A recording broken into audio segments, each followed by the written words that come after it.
Hello viewers, कैसे हैं आप सब। स्वागत है आपका मेरे चैनल शैक्षिक पटल पर। आज हम बहुत रोचक बात करने वाले हैं। अभी हाल ही में मेरे शहर के करीब एक 5 वर्षीय बालक द्वारा अपने पूर्व जन्म की घटना बताए जाने पर सभी को आश्चर्य में डाल दिया। हमें अपने आसपास कभी कभी ऐसी घटनाएं देखने को मिल जाती हैं जब किसी बालक या बालिका द्वारा अपना पूर्व जन्म बताया जाना, वह अपने घर परिवार की एक घटना बताता है, उस स्थान को भी चिन्हित करता है, अपने परिजनों, जीवन साथी और बच्चों की एक एक बात बताता है, यहाँ तक कि उसकी मृत्यु कैसे हुई वह भी। आप पूर्व जन्म में क्या थे यह हम भी जान सकते हैं। कहते हैं इंसान 84 लाख योनियों से गुजरता हुआ आखिरी योनि मानव के रूप में आता है। आज हम बताएंगे पिछले जन्म में आप क्या थे। इस वीडियो को पूरा अंत तक जरूर देखें, तभी आप समझ पाएंगे कि पूर्व जन्म में आप क्या थे। सनातन धर्म यह मानता है कि जीवात्मा हर योनियों से गुजरती हुई मानवधारी के रूप में आती है। इस सृष्टि में 5 प्रमुख तत्व हैं जिनसे उसका पूरा ब्रह्मांड और नभ, जल और थल में जितने भी जीव जंतु, पेड़ पौधे, सब कुछ इन्हीं 5 तत्वों की देन है। किसी में एक तत्व से ही जीवन, तो किसी में 2, तो किसी में 3 और किसी में 4, और मानव जीवन 5 तत्वों से परिपूर्ण होता है। यह विज्ञान भी मानता है कि जिस भी जीवन में जिस तत्व की कमी होगी वह बाकी सभी गुणों से वंचित होगा। जैसे मछली में आकाश और पृथ्वी तत्व नहीं होता तो वह ना उड़ सकती है, ना जमीन में जिंदा रह सकती है। इसी तरह अन्य जीव जंतु, पेड़ पौधे सभी इसी सूत्र में बंधे हैं। मानव 5 तत्वों से परिपूर्ण होता है, इसीलिए वह सृष्टि की सर्वश्रेष्ठ रचना है। हम यहाँ बात कर रहे हैं पुनर्जन्म की। हमें कैसे मालूम हो कि हम पूर्व जन्म में कौन थे? यह कौतूहल तो हम सभी को होता है। हम जानना चाहते हैं हम कौन थे।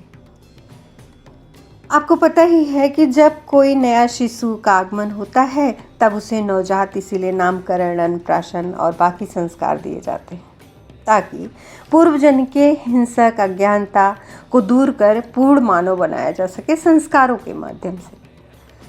आप कैसे जान सकते हैं कि आप पूर्व जन्म में किस योनि से गुजर कर आए हैं? यानी कुछ स्मृतियाँ आपके मस्तिष्क में बनी रहती हैं।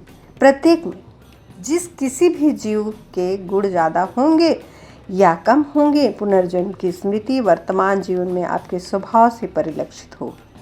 आप स्वयं अपने स्वभाव से अन्य जीवों से, जो जिन्हें आप जानते हैं, उनके स्वभाव और जीवन शैली से तुलना कर आकलन कर सकते हैं कि हम पूर्व जन्म में क्या थे।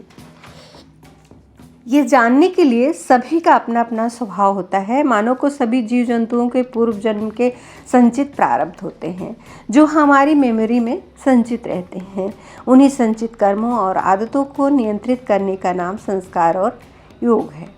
समय समय पर ये सब परिस्थिति अन्य मानव जीवन के घटित घटनाओं से जोड़कर देखा जाता है।